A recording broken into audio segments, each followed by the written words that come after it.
Network Entertainment.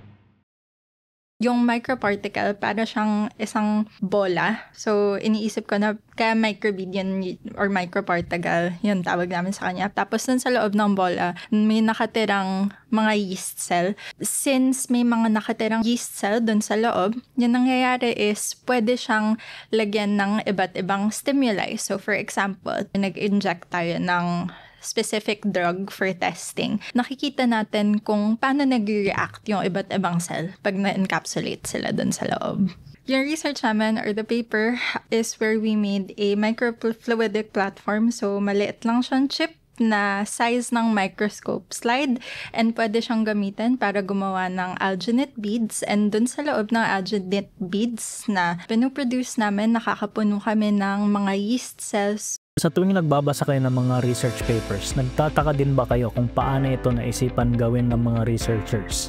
Paano nila na-transform ang idea nila para maging isang actual na research project? Saan sila kumuha ng funding para magawa to? Paano nila nalaman na ang results nila ay pwede na nilang ipasa for publication? Dito, sa Behind the Science podcast, ay kakausapin natin ang ating mga Pinoy scientists para ibahagi hindi lang ang mga resulta ng kanilang pag-aaral, kundi pati na rin ang mga behind the scenes or behind the science stories nito. Simula sa kung paano nila ito naisipan gawin hanggang sa na-publish na nila ito. So this podcast is in partnership with the UP Resilience Institute, the Philippine Agricultural Scientist, the Philippine Journal of Fisheries, and SciEngJ. So ang UP Resilience Institute ay long-time partners na namin dito sa podcast. Nung nagsisimula pa lang kami, nandyan na sila para tumulong sa amin. At para lang sa kaalaman ng lahat, ako ngayon ay isang UPRI Research Fellow. The Philippine Agricultural Scientist is the first international journal in the Philippines and Southeast Asia in the field of agriculture. It is published by the University of the Philippines, Los Baños, College of Agriculture and Food Science. It publishes articles in the fields of tropical agricultural science and related areas including environmental science, food science, engineering, biotechnology, economics, rural sociology, development communication, agroforestry and silviculture, and marine and fishery science. The Philippine Journal of Fisheries is the official publication of the Department of Agriculture, National Fisheries Research and Development Institute. It covers all aspects of fisheries, both in basic and applied sciences, as well as related fields of studies such as capture fisheries, aquaculture, post-harvest technology, marketing and industry, ecology, oceanography, conservation, biotechnology, food safety, socioeconomics, and systematics in freshwater, estuarine, marine, and other identifiable water habitats. SciEngJ, formerly known as the Philippine Science Letters, is the official journal of the Philippine American Academy of Science and Engineering. It covers studies in the natural, physical, mathematical, computational, and social sciences, including those related to agriculture, health, engineering, environment, education, and technology. So kung may paper kayong gustong i-publish at pasok ito sa scope ng mga journals na ito, please consider submitting to one of them. At syempre, importante, take note na hindi kayo pwede mag-submit ng sabay-sabay sa 3 journals na ito. Kasi bawal yon. Dapat sa isang journal muna kayo mag-submit. At ang mga journals na to ay index na rin sa Web of Science, Scopus, ASEAN Citation Index, and sa Imago Journal Ranking. Kaya masisiguro nyo dito ang mataas na standard at mabusisi na review process para masiguro ang high quality papers na pinapublish. So if you're interested in publishing your research in one of these journals, check nyo ang guidelines at ang links ay nasa description. Magandang araw mga kapwa-siyentista at welcome sa isa na namang episode ng Behind the Science podcast. Ako si Paul Flores, ang inyong host, and our guest is a polymer scientist at the Integrated Protein Research and Development Center and a lecturer at the Ateneo de Manila University. She graduated BS Chemistry and BS Material Science and Engineering from Ateneo and is pursuing her master's in chemistry also in Ateneo. So without further ado, let's all welcome Miss Alexandra Hulog. Good evening, hello. Ayun. So, good evening po, Ma'am Alex, at welcome sa podcast.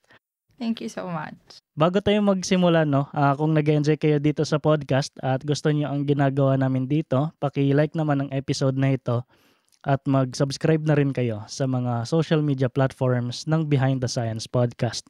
Makikita nyo kami sa Spotify, YouTube, Apple Podcast, and Facebook. At pakirate na rin kami ng 5 stars para madami pa tayong maabot na audience. So, ayun. Madaming palang nagme-message sa sa page at mga nagko-comment ng mga suggestions nila ng mga future na guests. So, nakikita ko 'yun at salamat sa mga suggestions. I will do my best na ma-invite sila. Please be patient lang. Sa ngayon kasi medyo mahirap din for me kasi ako nagpo-produce lahat ng episodes. So ako nag-e-edit lahat yung mga full episodes at yung mga reels on top of doing my postdoc research. So medyo busy. So please be patient. Kung may gustong tumulong dito sa podcast, mag-sponsor dito, please reach out lang kayo dito. Yun lang. So ngayon ang topic natin this episode, again, the usual, very interesting naman lahat ng mga episodes dito. At ang pag-uusapan natin ngayon ay ang pag-develop ng isang low-cost na method sa paggawa ng hydrogel na pwedeng gamitin for biological and biotechnological applications. At ang paper na ito ay na-publish sa SciENG. So, ayun, the usual, bago natin pag-usapan ang research na yon, kilalanin muna natin si Ma'am Alex as well as yung naging journey niya as a scientist. So, as mentioned earlier, si Ma'am Alex ay isang polymer scientist. So, can you share din po sa amin ano bang ibig sabihin ng polymer scientist? Anong ginagawa ng isang polymer scientist? Sa totoo lang, medyo marami tayong ginagawa namin for polymer science. So usually, pag iniisip talaga ang polymer science, plastics talaga yung iniisip. So, very industrial usually yung applications when it comes to polymers. Pero yung particular specialization ko and fascination ko talaga is biopolymers. So, mga polymer na nakukuha natin from natural sources. So, things like from shrimp shells, specifically yung bangus scale. So, chitosan is one of my favorite na polymers talaga. So, may mga favorite polymers ako. And alginate, in this case, na nakukuha sa red seaweed. So, when it comes to polymer science, medyo marami yung nagagawa or yung ginagawa namin. Pero, sa case ko, yung lagi kong iniisip sa polymer science is ginagawa kong parang Play-Doh. Lagi yung polymers. So, paano ko siya gagawing specific shape for specific application. So, iba't ibang bagay talaga yung ginagawa namin sa polymer science. Pero yung particular fascination ko yung biopolymers talaga. Kung merong term na polymer, meron din bang term na monomer? Or wala? Yes, actually meron. So, yung polymer is gawa din sa mga maliliit na monomer. So, iniisip ko siya na parang Lego. So, para gawing isang malaking Lego statue, yung isang bagay, kailangan ko ng mga monomer pieces to make up a big polymer. Okay. Ayun. At least medyo na-gets ko yun kasi hirap ako sa chemistry. So yun. Yung pagiging polymer scientist po ba, nung bata kayo, inimagine nyo na talaga yung sarili nyo na ito yung mapupuntahan nyo na field? Actually, hindi talaga. Nung bata ako, actually mostly in high school, naramdaman ko na or may feeling na ako na sa science talaga ako mapupunta. Pero nung time na yon, very fascinated ako sa biology. So, parang lahat ng mga bata, may dream din ako dati na maging doktor. Pero nung napunta ako ng college, material science and chemistry, yun naging true passion ko talaga. So, naging polymer scientist talaga ako kasi may nakalala akong isang professor nung naging mentor ko siya. Very welcoming yung field, and since sobrang dami naming pwedeng gawin and magagawa, dun ko na ramdaman na ito yung field for me talaga kasi na-fascinate talaga ako sa iba't ibang pwede kong gawin sa polymers. Ay, siguro backtrack ko po konti yung yung sinabi nyo kasi sabi nyo kanina may interest kayo sa biology. Pero yung ending napunta kayo sa chemistry and yung material science. So bakit kumbaga napunta kayo sa ganun at hindi sa biology? Kasi nung high school ako, yung design at the time is wala pang K-12 nung araw na yun. So nung sinaunang araw, wala pang K-12. Tapos, yun nangyari is nung isang year ng high school, biology, yung science namin. So, very fascinated ako doon. Tapos, nung napunta akong third year, chemistry naman yung science namin nun. Tapos, nung nag-discuss na kami ng iba't ibang reactions, solutions, stoichiometry, yun, doon na nagbago yung isip ko. Kasi, nalaman ko na yung totoong gusto ko is, kung meron akong isang bagay, paano ko siya gagawing ibang bagay? Paano ko siya i-manipulate para maging iba yung properties niya, yung characteristics niya? Doon ko medyo nasabi na, okay, si chemistry talaga. Shift na ako from biology. Pero yun nga, now, biology applications pa rin ako napunta.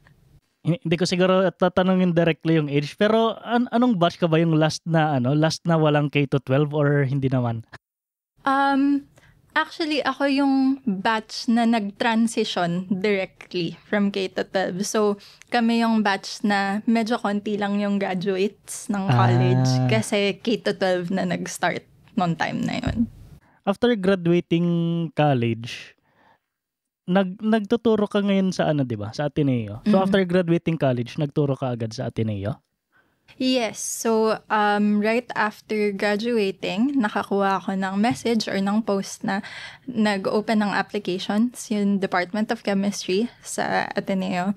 And yung former mentor ko na teacher dati dito sa Department of Chemistry, sabi niya, try mo mag-apply. So, nag-apply ako and okay na, nakapasok din naman. Nice. Tapos anong subjects yung tinuturo mo ngayon?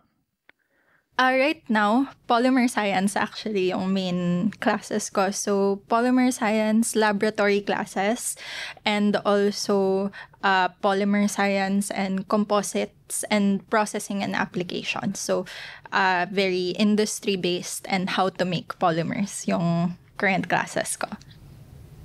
Ilang units yun ng Ilang units ng teaching classes? Per sem, usually depende sa batch. Pero a class usually na tinuturo ko is 3 units. Tapos, ito pala, isang bagay din pala na napapansin ko sa Ateneo, very common yung mga dual degrees kapag undergrad. So, can you share din, ano ba ang pinagkaiba ng chemistry at yung material science na mismo? Okay. So, sa Ateneo kasi meron kaming chemistry plus material science engineering. So, built-in na double degree siya. So, pag nag-a-apply kami, pwede nang applyan kaagad na yung 2 degree na yun, yung pwedeng kunan. So, yun yung ginawa ko. For chemistry kasi, lagi kong iniisip yun yung fundamentals. So, yun yung actual reactions and how to get the actual material. Tapos, pagdating naman dun sa material science is, paano na siya pwedeng i-modify, paano na siya pwede gamitin. So, very tied together talaga yung 2 fields. Pero, at the same time, may medyo difference din sila sa isa't isa kasi si chemistry talaga is very very fundamentals and conceptual din kasi. Pero may option kayo na hindi mag-double degree. Pwede mong kunin yung BS Chemistry lang or Material Science actually, nung nag-apply ako initially is nag-apply ako to both chemistry lang and chemistry and material science. Similar lang din naman yung entry-level requirements in the college. Pero sabi ko din nung pumasok ako, double degree. Sige, pasukan ka na yung chemistry MSc. Pero kasi pag double degree, 5-year course siya, di ba? So, kapag nag-BS chemistry ka lang or yung BS material science, 4 years lang yan or 5 years din? 4 years siya, Pero here kasi sa Ateneo, walang material science engineering degree only. So either chemistry or chemistry and material science. And meron din kaming option na physics and material science or applied physics and material science. Pero bakit pinili mo na pahirapan yung sarili mo na double degree? Well, similar to many students na papasok lang ng college, noong una hindi ko siya masyado inisip. Sinabi ko na, sige, double degree. Kasi double degree yun yung pinasukan ko. Pero ngayon, nung pwede na ako mag-shift ng mga second year ganun ng college, hindi rin ako lumipat. Kasi si material science yung application talaga ng chemistry na nagustuhan ko. So may mga parts ng chemistry na gusto ko and na-explore ko talaga siya pag sa material science ako pupunta.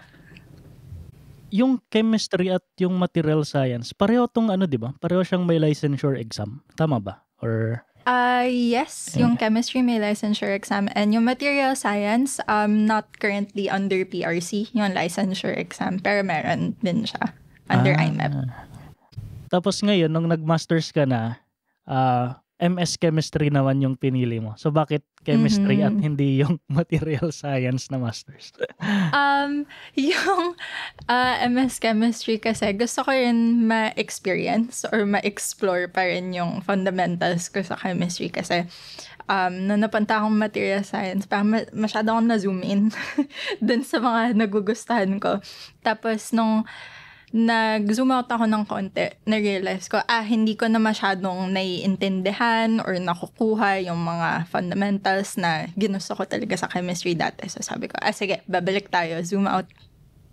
Mag-zoom out ulit ako ng konti para lang pagbalik ko ng material science, may ma-apply naman ako na knowledge talaga na kailangan ko doon. Pero may din dyan, may masters in material science sa Ateneo? Not in Ateneo. Okay. Gets. Ano yung pinaka-paborito mong ituro na chemistry subject? Actually, hindi ako nagtuturo ng chemistry subject. At dati, nagtuturo ako ng chemistry for non-majors. Pero yung tinuturo ko talaga ngayon as a lecture is really polymer science talaga. Okay. So, lagi kong iniisip sa polymer science is parang halo talaga siya. No, yun yung parang perfect middle ground ng material science and chemistry. So, nagugustuhan ko talaga yung center na yun.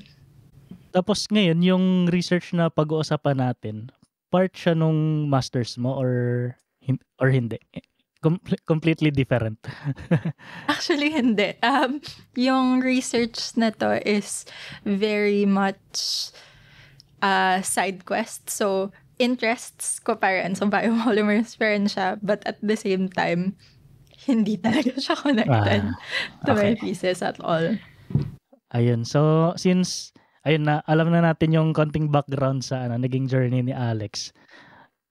Ayun, I guess pag-usapan naman natin yung naging research niya. So, ang title nito ay Development of a Microfluidic Platform for the Encapsulation of Baker's Yeast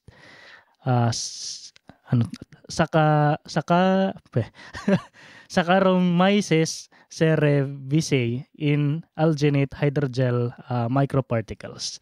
So first question namin dito palagi, Alex, sa segment na to, can you explain your paper in one sentence? Tungkol saan ba ito? Okay, so yung research namin or the paper is where we made a microfluidic platform. So, maliit lang siyang chip na size ng microscope slide and pwede siyang gamitin para gumawa ng alginate beads. And dun sa loob ng alginate beads na pinuproduce namin, nakakapuno kami ng mga yeast cells. So, iniisip ko na paano silang maliliit na bahay para dun sa mga yeast cells namin. So yung isang cell, parang may nakabalot na yung sinasabi mo na bead. Tama ba? Yes. So, for our paper, actually, yung microparticle, para siyang isang bola So, iniisip ko na, kaya microbead yun, or microparticle, yun tawag namin sa kanya. Parang siyang bola. Tapos dun sa loob ng bola, may nakatirang mga yeast cell. So, in the case of our paper, more than one, yun na encapsulate okay. namin. So, pa mga roommate sila dun sa loob ng alginate beads. But, yung next question ko siguro dun, bakit kailangan gawin yun? Bakit ano ba yung importance nung ganon na encapsulation ng mga yeast cells? Okay. So, very interesting actually yung story behind how we developed the whole research. May mga discussions kasi kami with other biologists kasi very interdisciplinary yung work namin. And nakabasa kami ng mga papers along with them about cell encapsulation. So, sa cell encapsulation kasi, ginagawa namin na essentially, yung isang bola na yon, yung bead na yon, since may mga nakatirang yeast cell na yon, yeast cell dun sa loob, yung nangyayari is pwede siyang lagyan ng iba't ibang stimuli. So for example, dun sa loob ng isang bead, naglagay tayo or nag-inject tayo ng specific drug for testing. So makikita natin dun sa loob ng isang bead kung paano mag-react yung mga cells natin. So very isolated sila sa isa't isa, and nakikita natin on a microscope or through another imaging device, so optical microscopy or other methods, nakikita natin kung paano nag-react yung iba't ibang cell pag na-encapsulate sila dun sa loob. So basically, hindi lang pala ito applicable sa yeast cell lang. Any Yes. cell pwede siya. Yes, so as of right now, yung development ng platform namin, especially with the paper, is for yeast cells, pero gusto talaga namin ma-explore for other types of applications and other types of cells. Yung sinasabi mo na yeast, pareho lang to sa yeast na ginagamit nung yung mga panadero kapag gumagawa ng tinapay. Yes, actually, yung baker's yeast na ginamit namin is yung nabibili lang sa grocery na baker's yeast. So, yung pang tinapay. Ano yung significance niya dun sa yeast? Parang nakakatulong ba siya sa shelf life nung yeast or something?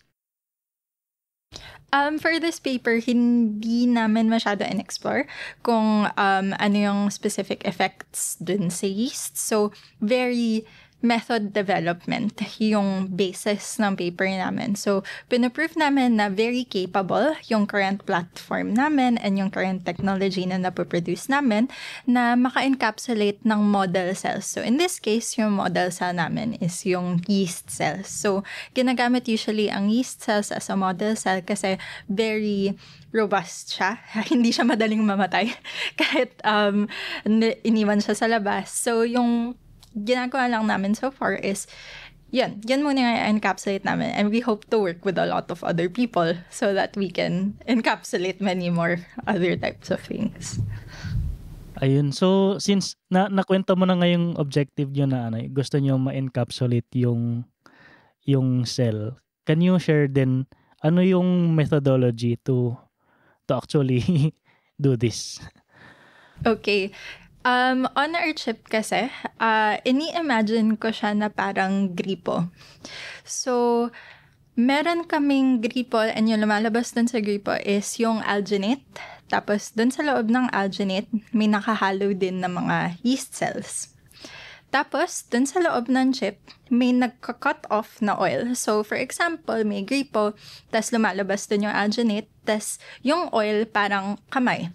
Pag pininch ko yung tubig, may pagtigil ng paglabas ng tubig. Yun yung paggawa ng mga droplets na lumalabas dun sa chip. So, dun sa bawat droplet, merong mga yeast cells na nakikita dun sa loob. Tapos paglabas ng mga droplets na yun, pwede siyang patigasin. So, nagiging hydrogel bead siya. And yun naman yung na-observe namin, nakaka-characterize na namin under a microscope. So, in our methodology, nagsisimula talaga kami dun sa pag-produce nung chip. So, ginawa namin yung chip through a CNC mill. And then after that, nag-experiment kami to produce the droplets that encapsulate our yeast cells na. Ay, wait. I-backtrack ko lang kung tama yung Yeah. pagkaintindi ko. Kasi yung sinasabi mo, gumawa kayo ng sarili nyong method for this Yes. encapsulation. So curious ako, why the need na gumawa kayo ng sarili nyong method? Ano ba yung parang traditional ba yung term, or ano na ba yung current techniques for sa ganitong encapsulation, and bakit kayo gumawa ng sarili nyong method? For encapsulation and for hydrogel microbeads in general, may ginagawa kami na tinatawag na batch emulsion. So, kung iisipin natin na parang may malaking beaker, tapos pag hinalo natin ng sobrang bilis yung beaker, nagkakaroon ng mga bubbles or droplets dun sa loob. Yun yung ginagawang maliliit na microbead. And dun sa loob ng mga microbeads na yun, dun nabubuhay yung mga cells. Yung problema kasi dun sa traditional method is iba't iba yung size na nakukuha natin. So kung iisipin natin na hinalo natin ng sobrang bilis yung isang bagay, nagkakaroon ka ng bubbles, pero yung mga bubbles mo, iba't ibang size yung nakukuha natin. So yung problema dun is since iba't ibang size yung mga droplet or yung mga little beads na nakukuha natin, ibig sabihin nun, iba't iba yung number of cells na nalalagay sa loob, iba't iba yung amount of drug na kailangan ilagay sa loob, or nutrition, or anything like that. So, iba't iba talaga yung size nila. So, nagiging problema yon. So, with the method that we have, since nakakontrol yung pag-pinch, so, for example, pag kinlose ko, and nakaka-produce ng droplet, pare-pareho yung mga size ng mga beads na nagagawa namin. And nasa-solve na namin yung problem na yun na nakukuha from traditional methods. Diyan din pala, curious ako, paano kayo nag-come up sa paano kayo nag-come up sa method nyo? Kasi ngayon pinag-uusapan na natin naging success na yung ginawa nyong method eh. Pero before naging success, paano kayo nag-come up sa ginawa nyo na method? Actually, yung method namin is great, at least to me. Kasi nakuha namin to from a lot of other research that we've done in the past. So, if for the past, I think, 4 years now, yung focus talaga namin is gumawa ng hydrogel microbeads using different types of biopolymers. So, in the case of IPRDC, what we were using was chitosan. So, over in the IPRDC, yung gusto kasi namin gawin is going equipped ang Pilipinas for anything that comes up like another pandemic. So, the enzymes that are required for things like PCR tests and anything like that, yun talaga yung gustong gawin, or yun yung problema na gustong isolve ng IPRDC. Tapos, yung isang project ng IPRDC, which is our materials project, which I'm a part of, yun yung project na focus ko talaga, is gusto namin gumawa ng consumables. So, for example, no nagpe-PCR tests kasi nung pandemic, laging iniisip na kulang yung PCR tests na nagagawa natin, or kulang yung capabilities ng Pilipinas for PCR tests. But at the same time, kasi yung consumables, yung mga ginagamit na reagents and all of that, yun din, nagkulang din tayo on that part. So, to purify, kasi the enzymes that are used for PCR tests, kailangan ng materials, which is what IPRDC intends to make or is currently making. Now, the materials that we are producing are made through the methods that were used in this paper. So, for 4 years now, yun talaga yung tinatrabaho namin. And na-realize namin, while talking to biologists and other colleagues, biochemists, na-realize namin, pwede natin gamitin to sa iba't iba pang talagang bagay. And since na-test na namin siya with one field or one type of biopolymer, sabi namin, sige, try natin dun sa ibang method pa or sa iba pang field. So yun, gumana din siya.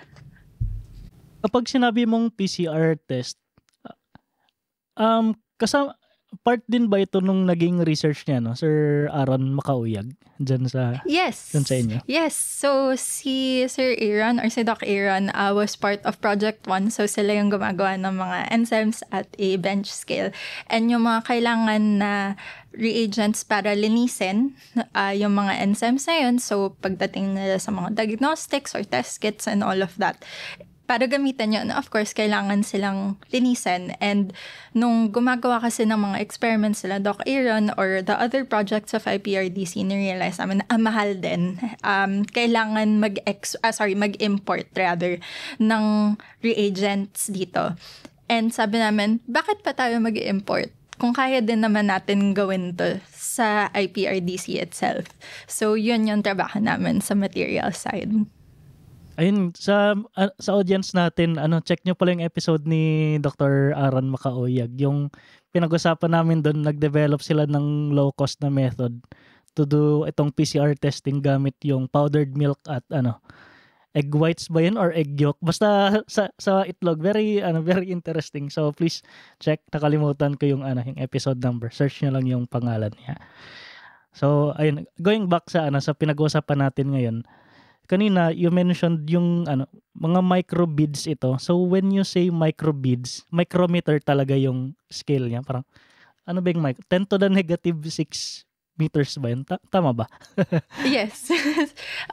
For our case, mga 100 to 150. So, very, very small talaga siya. Sa microscope lang talaga namin to nakikita. Pag tinignan mo siya na naka-zoom out, parang powder yun nakikita dun sa loob. So, very, very small talaga siya. So when you say kanina na ini-imagine mo siya na parang gripo, basically yung meron kayong mga tubo na kumbaga parang buhok lang kanipis. Tapos doon yung pinapadaan yung mga oil and other materials nyo. Tapos may final na tubo. Doon lumalabas yung microbead. Yes. So parang may isang tubo na puro tubig. Tapos yung isang tubo puro oil. So ginagawa ng oil is pinipinch niya. Or parang sinasakal niya hanggang may lumalabas na beads. Or lumalabas na droplets ng tubig. Pero paano nyo nalalaman yung parang kumbaga best size nung tubo na yun at yung flow rate ng mga fluids nyo dun sa tubo? Actually, that's a very good question. So in our case, gumawa kami ng syringe pumps from open source design. So from the University of Moscow, I think in Russia. So, 3D print lang din namin dito yung mga syringe pump namin. Tapos, ina-assemble namin. Tapos, tinetest namin using fluid ratio. So, iba talaga namin yung iba't ibang fluids ng oil and ng alginate or ng water para makita namin yung target size na kailangan namin. So, in our case, 100 to 150 usually yung mga target sizes na gusto namin for our beads kasi yun yung appropriate size for cell encapsulation talaga. So depende dun sa size ng mga tubo at yung flow rate ng mga fluids nyo. Nakaka-apekto siya dun sa size ng beads. Yes. So, pag mas mabilis usually yung flow rates na sineset namin, mas mabilis lumabas lahat ng bagay. So, since mas mabilis lumabas yung mga bagay, mas maliliit yung mga beads na nakakuha namin. And vice versa na naman. Diyan din pala, paano nyo masisiguro na walang nakabara doon sa tubo? Like for example, may alikabok na napunta doon. Paano nyo lilinisin yun? Actually, isa yun sa mga pinakamalaking problema namin dito sa research namin is kailangan malinis talaga lahat ng bagay namin. Kailangan magpa-flow through muna ng air para lang ma-make sure na wala talagang alikabok. So, yung sagot doon is kailangan talaga malinis lahat ng bagay namin. So, specialized talaga siya na room yung ginagawa niyo ng ganitong experiment na very clean, parang gano'n. Not necessarily. So, for our case, nagka-clean down na lang kami ng mga bagay namin bago namin gamitin and gumagamit kami ng mga air pumps, so air compressors para ma-shoot through yung any alikabok and yun, nililinis lang talaga. Kailangan talaga yun sa lahat ng bagay namin. Ayun. So since nakwento mo na nga yung methodology na parang 3D print nyo yung mga materials nyo, yung mga tubo and all these things. Ano naman can you share naman yung results nyo dito sa study? Okay. So, sa results naman ng study, nakita namin na capable talaga yung methods namin in order to encapsulate our yeast cells. So, for the chip kasi that we produce, gumagamit kami ng isang bagay na CNC mill ang tawag. So, yung CNC mill kasi na yun, iniisip namin na parang malaki siyang drill.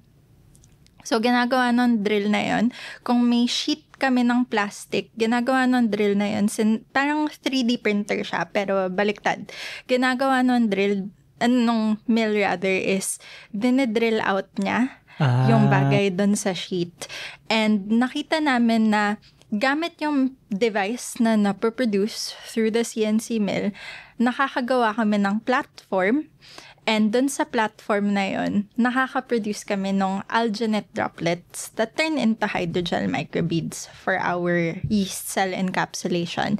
And na-discover namin na very monodisperse, so very similar yung sizes ng microbeads na lumalabas dun sa method namin. So, successful talaga yung paggamit sa kanya, especially pag kino-compare namin dun sa ibang mga methods, so yung mga traditional methods. Ay, wait, balikan ko. Kasi sabi mo kanina, di ba, parang may sheet ka, tapos yung drill, i-curve out niyo yung path ng mga fluids. Ngayon, papadaanin nyo yung fluids doon. Paano nyo ma-ensure na walang overflow na nangyayari?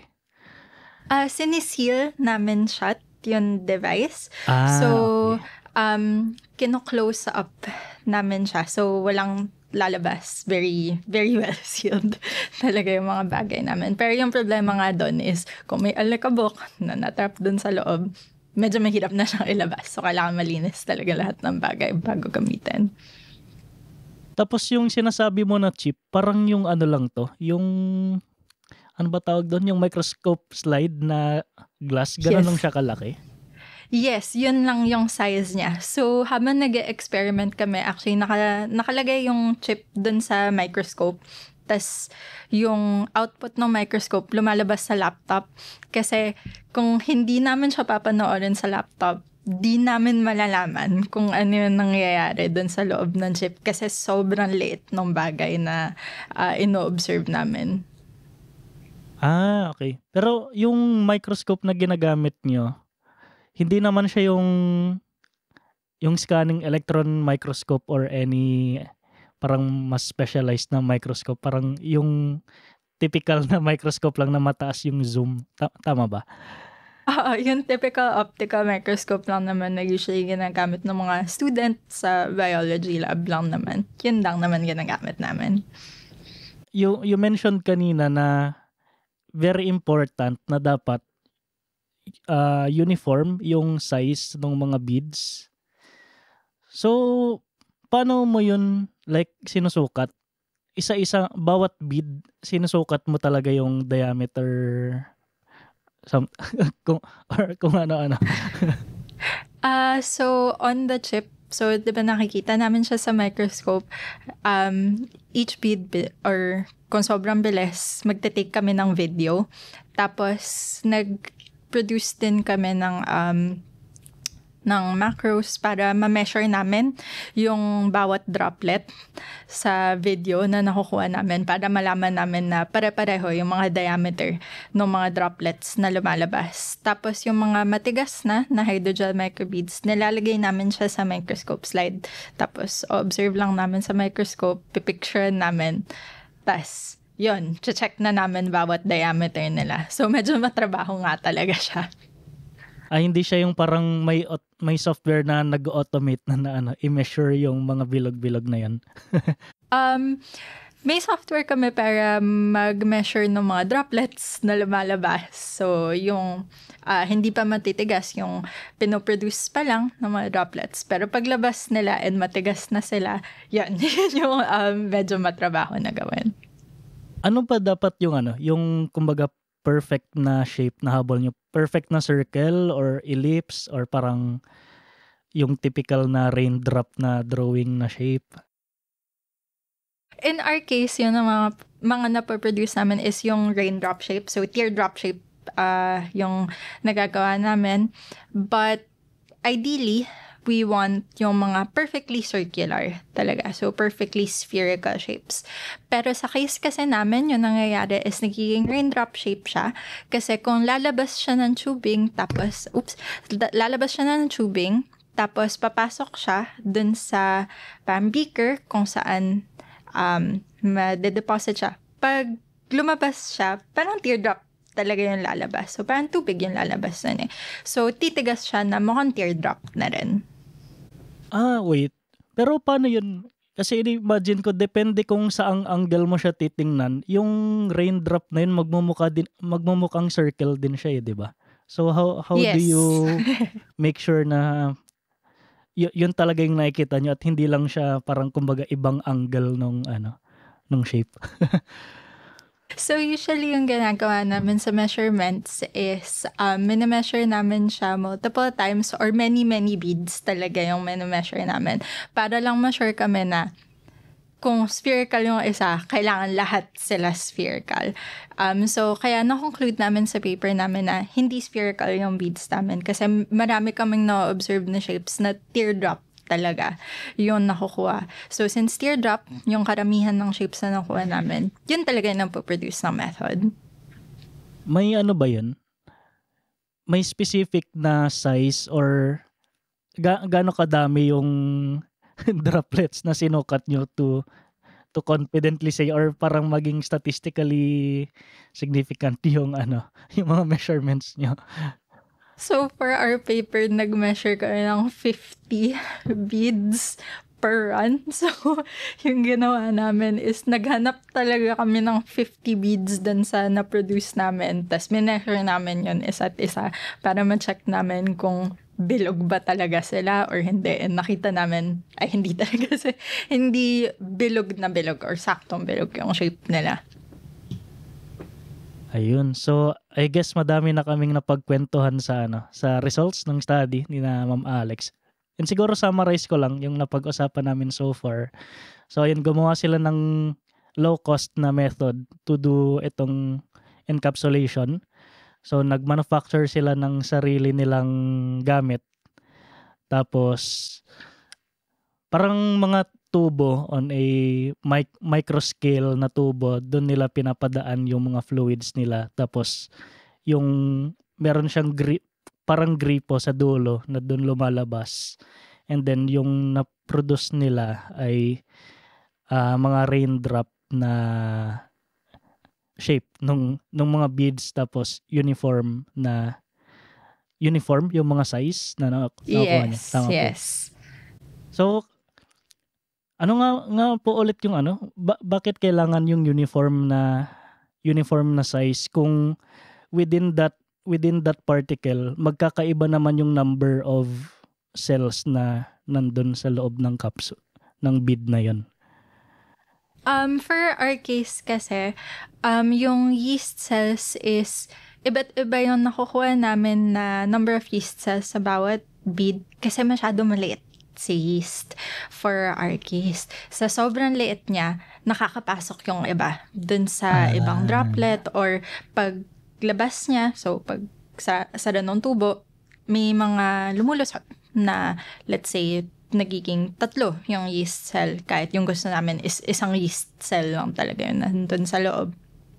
Pero sa method na nagawa namin so far, yung napoproduce namin is iba't iba talaga yung number of yeast cells na nakukuha namin. Pero hopefully, pag may nakataba kami na may ibang tao na larger cells, so for example, may million cells in the future, possible talaga or mas insight na talaga yung one cell per microbead. So yun palagi dapat yung target, isang cell dun sa isang bead. Yes, as much as possible, or if not that, pwede din na multiple cells, pero as much as possible, pare-pareho yung mga number of cells na napupunta sa bawat bead. Kasi kailangan same size yung beads para same nga yung malalagay ng mga bagay doon sa loob ng bead namin for each cell. Curious din pala ako dyan, kung binalot nyo yung cell dun sa isang bead na yun, hindi ba namamatay yung cell? Actually, yun yung very fascinating thing eh. Since hydrogel siya, nakakapasok at nakakalabas yung mga nutrients para sa mga cells natin. So, iniisip dun sa hydrogel microbead, hindi siya fully closed. So, pwedeng may mga pumasok na fluids na pwedeng magpakain dun sa mga yeast cells natin or any other cells. Ayun. So, for anyone interested dun sa paper nila, please check na lang yung link sa description. So, nakalink naman palagi yung mga papers dito. So ngayon naman, I guess pag-usapan naman natin yung more on behind the scenes naman nung study. So can you share din po ano yung funding agency na nagbigay ng funding to do this study, at can you share din gaano kalaki yung funding at saan siya mostly ginagasto? Good question. Okay. In our case, actually, part siya nung IPRDC. So, this is DOST and PCHRD funded. So, the program is a NICER. And yung mga resources na ginagamit namin are largely through the help of the IPRDC talaga. But because of that, the size of the funding and kung magkano talaga yung nagagamit namin, hindi ko ma-pinpoint kasi very shared resource talaga siya. So kung ano yung meron na nakuha na namin from the project, kung ano yung matitira, pwede natin paglaruan or pwedeng gamitin for many, many other things talaga. Pero same lang to? Under the same program siya dun sa kay Dr. Aaron Macauyag or completely different? It's under the same program pero yung research ng paper na to, lagi naming ni-refer na parang side quest ng project namin. Grabe din kasi yung yung nabanggit ni Sir Aaron na funding, parang 300 million yata. Pero doon na sa buong program. So, yes. At minsan napapaisip na lang ako, yung mga ganong klaseng funds nagagamit sana sa makabuluhan na research na nakakatulong sa mga Pilipino. Pero yung nangyayari ngayon sa bansa natin, ewan ko ba, napupunta na lang sa bulsa ng mga... Totoo. Lagi akong may hugot dito pag nagtatanong ako ng funding ng mga project eh. Totoo naman talaga. Ayun. Dito pala sa study nyo, kanina napagkwentuhan natin yung mga alikabok na isa siyang challenge doon in doing this study. So in addition with that, can you share ano pa yung mga other challenges in doing this? Isa sa mga very good things about our research team is very interdisciplinary talaga kami. So on my hand, polymer scientist and chemistry ang background ko.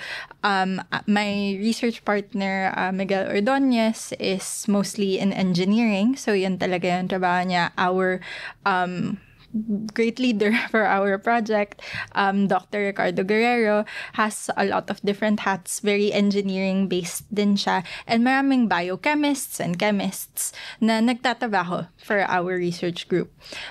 Pero yung nagiging challenge doon is yung communication between all of the other people. Kasi yung pagkaintindi ko ng isang topic is very different sa pagkaintindi nila. So especially as a polymer scientist na chemistry talaga yung background, medyo iba yung mga understanding ko sa mga bagay pag engineer na yung kausap ko. And since sabay-sabay kami nagtatrabaho, minsan di ko masyadong maintindihan kung may mga problema na na-encounter sa end nila, or pag ako kung nagkaroon ako ng problema sa end ko, yun, nagkaka-mismatch minsan sa communication namin dalawa. Pero nasa-solve naman talaga namin yun, and very important yun sa research namin, and isa pa ring challenge yun na yung mga parts ng trabaho nila, kailangan ko din matutunan. Hindi pwedeng yung trabaho ko lang yung alam ko. Kailangan may knowledge ako sa mga ginagawa din nila and kailangan matrain din ako or matrain din sila on the other hand sa mga ginagawa ko para hindi pwedeng tumigil lang yung research kasi may isang taong nahihirapan or na-overload lahat ng trabaho sa kanya. So, very shared talaga yung experience namin kahit very, very different backgrounds yung pinanggagalingan namin. Actually, may follow-up question po ako dyan kasi ayun nga, nabanggit mo na kumbaga may mga times na iba yung pagkaintindi mo sa results nyo or sa mga concepts, iba din yung pagkaintindi nung research partner mo. Kasi di ba, for example, yung mga undergraduate or high school students, di ba yung mga thesis nila by group, tapos minsan nag-aaway-away sila. Kayo ba sa ganitong stage ba ng career nyo, sa ganitong level, may mga moments din ba na ganun na nag-aaway-away kayo? Well, hindi ko naman sasabing away. Sa away kami napupunta. Pero yung may mga disagreements kami sa lab. So, very good example of this is since science yung background ko, tapos may mga engineering backgrounds, yung point of view ko lagi is kung hindi gumagana yung experiment, results pa rin yun. So, may makukuha akong data na yun. From the engineering side of things, or the usual perspective from the engineering side of things is kailangan na siyang ayusin ngayon, optimize na siya and papaganahin na siya sa experiment na to. So, doon kami nagkaka-clash minsan. Kasi sasabihin ko, sige, ituloy na lang natin kahit hindi pa siya perfect and maayos. Pero sa kanila, iba yung perspective nila. So, ayun, sa mga students natin dyan na nakikinig, ayun, hindi naman nawawala yung mga disagreements kahit as you go higher into science. Laging meron at meron yan. At hindi talaga. Depende na lang din sa inyo kung paano nyo siya i-resolve. Pero, ayun, laging merong ganun. So, ayun. Dito po sa study nyo, ano yung mga masasabi nyo na very memorable na good and bad experiences? For our case kasi, nung una, kahit na-develop na namin medyo yung mga technologies na kailangan namin, may sense of urgency. Kasi lagi kami na kailangan gawin to ng mabilis or magawa na siya. Pero, minsan kasi pag nag-research kami, lagi na kaming may reminder na kailangan mag-slow down, bagalan ng konti. Kasi doon namin na-discover na may mga bagay na di talaga gumagana. So, in our case, nakakita kami ng mga small problems that were turning into very big problems. For example, since may mga ginagamit kami na oil, tapos syringe pump yung ginagamit namin, may experience kami na yung syringe nagsiswell yung rubber kasi nilalagyan namin ng oil. Tapos nasisira yung mga syringe pump namin. Tapos kami yung yung team yung gumagawa ng mga syringe pumps. So, yun, bumabagal yung progress namin. Kasi lahat yun on our end na kailangan gawin. And yung cleanliness din na na-mention ko kanina, kailangan malinis lahat ng bagay. So, nagiging small issues talaga siya sa lab namin. Pero, nung naayos namin yung mga bagay na yun, naging successful yung experiment namin. And nung naging successful yung experiment namin, di ko ma-forget yung gabi na yun. Gabi siya kasi isang buong araw kami nagtrabaho. Tapos sabi namin, sige, paganahin natin to tonight. Natapos yung run namin ng, I believe, mga 9 p.m. na kami natapos dun sa loob ng lab. Tapos, pagod na kami. Tapos, tingnan namin kung gumana. Ay, gumagana na. So, sumasayaw kami sa loob ng lab. Kasi sobrang saya talaga pag gumagana na yung mga experiment. And, hindi ko rin makakalimutan yung feeling kasi may mga junior researchers kami sa lab. So, former students of mine, my former students, Jamie and Alwin, who are now also part of our work, nakapagtrabaho sila for this paper. So, part sila nung authors for the paper. And very fulfilling talaga yung feeling na nakikita ko kung gaano sila ka-capable. Kasi naging students ko sila, na-train ko sila also as interns of the program. So Jamie was one of my interns that was directly under me. Tapos si Alwin was supervised by another member of our team. And nung nagtrabaho sila with us for this paper, very, very fulfilling talaga yung moment na yun. Kasi nakita ko, wow, nagagawa din nila yung mga bagay na to. And gusto nila yung mga nangyayari dito sa lab namin. So very different experience din yun for me na not just as a researcher but as a mentor and teacher. Nakikita ko rin yung mga bagay na yun. Interested po ako dun sa sinabi niyo na may mga panahon na kailan mag-pause muna kayo and slow down dun sa ginagawa niyo. Kasi parang yung problema minsan sa sa mga research projects kasi may time limit naman lahat ng mga projects 1, 2 or 3 years. So ito po ba gaano katagal yung yung project na to? For the paper, the research na ginawa namin spanning around 6 months ata yung trabaho na ginawa namin. Yung naging problema kasi is gusto namin siya tapusin within, let's say, 3 months. For example lang naman. Yung problema is, dahil nagmamadali kami dun sa first 3 months na yun, nababurnout na kami. Nagmamadali kami lagi. Kailangan na talaga tatapusin. So, dahil nagmamadali kami lagi, hindi na namin nakikita may problema dun sa mga mga bagay na ginagawa namin. So, dun lang namin nakita yung mga problema nung medyo binagalan na namin ng konti yung mga ginagawa.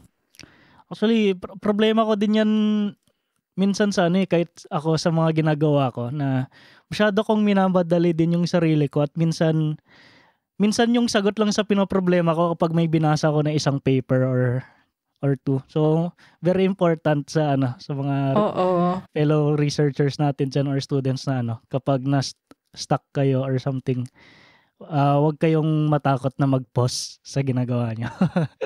Totoo.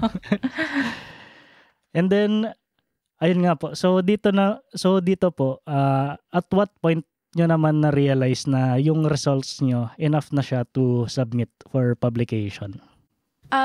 So, yung results namin actually, initially, pinresent namin siya as a poster for a conference for the Philippine Society of Cell Biology ng 2024. And nung pinresent namin yung research namin at the time, maraming taong lumapit sa amin na gustong makita further yung method. So, since poster presentation siya, limited lang din yung amount of information na pwede namin i-share. And pag may mga lumalapit na tao who are interested to talk about the research with us, nag-share din kami about our work. At the same time, iniisip namin, paano pa namin to i-relay sa iba't ibang tao, especially here in the Philippines, since maraming taong nag-reach out sa amin na gustong gumamit ng mga types ng technology na tulad nito. So, yun. Doon kami nag-start mag-experiment after discussing with other biochemists and biologists talaga. And when we started to work, and once we were able to make this platform work successfully for this case, so for the encapsulation of yeast, sabi namin, pumasok na yung yeast dun sa loob ng alginate. Pwede na to. Mapapublish na natin to. Kasi yung focus talaga namin is the method itself and the platform itself for development. Ay, hindi ko, nakalimutan ko pala itanong kanina. Kasi, di ba, yung emphasis nyo dito sa study ay low-cost siya na method. So, can you share gaano ka low-cost itong low-cost? Magkano yung masasave nyo kumpara dun sa traditional techniques? Wala akong numbers off the top of my head, pero para lang ma-clarify yung scale at which everything is happening, kung iisipin natin yung usual traditional methods, isang beaker ng oil na usually 200 ml, yung nagagamit namin usually dito is around 50 ml of oil lang. So, about a quarter of what's usually needed for traditional methods. And yung platform namin, low cost talaga siya kasi yung ginagamit dito is just sheets of acrylic lang talaga. So yung mga nabibili na acrylic sheets off of Shopee, pwede siyang gawin to use for these types of devices as well. So before we let you go, Ma'am Alex, ano po ang mga ma-advise nyo sa mga aspiring researchers? My advice for aspiring researchers is to find a team na iba't iba talaga ang interests nila. So, don't lock yourself into a specific science. Kung chemistry yung gusto mo, wag kang magsistay na si chemistry lang talaga yung focus mo. Kasi you never know kung ano yung magugustuhan mo sa other fields and kung anong knowledge talaga yung masashare mo dun sa iba't ibang fields. Maraming research na na-produce not just in the Philippines but everywhere else dahil nagsashare ng ideas ang iba't ibang tao. And once mahanap mo yung mga taong yun, marami ka nang magagawa. Ayun. And last question po, do you have anything to promote? Of course, promoting the IPRDC, so the Integrated Protein Research and Development Center. You can find us on Facebook. We are available to message, so you can let us know if there's anything interesting. And also, if anyone would like to reach out to me, you can look out for our paper online in SciNJ. Pwede mo akong i-email or i-message also yung IPRDC on Facebook if you want to collaborate so that we can share this technology with other people because this can be used for so much more. Ayun guys, reminder lang ulit kapag nagkakontak kayo ng mga nagiging guest natin dito, make sure na yung itatanong nyo may sense din naman at hindi kayo magiging spam sa email nila. Dati may nag-message sa page, saan daw pwedeng magpa-check kung may hydrogen yung tubig. So, ayun. Mga kakaibang mga tanong. So, yan, make sure lang na hindi kayo magiging spam para mag-reply din sila sa inyo. So, ayun. I guess hanggang dito na lang muna tayo. At maraming salamat kay Ma'am Alex sa pagpapaunlak ng aming imbitasyon. Thank you so much. So, salamat sa lahat ng nakinig at nanood. See you everyone next week. Madami pa tayong pag-uusapan na research na ginagawa ng ating mga Pinoy scientists. The opinions of podcast creators, hosts, and guests are not necessarily reflective of the official stance of the Pod Network Entertainment, its hosts, or other network programs. The content created by the people behind the podcast is personal and not meant to harm any religion, ethnicity, group, organization, company, or individual.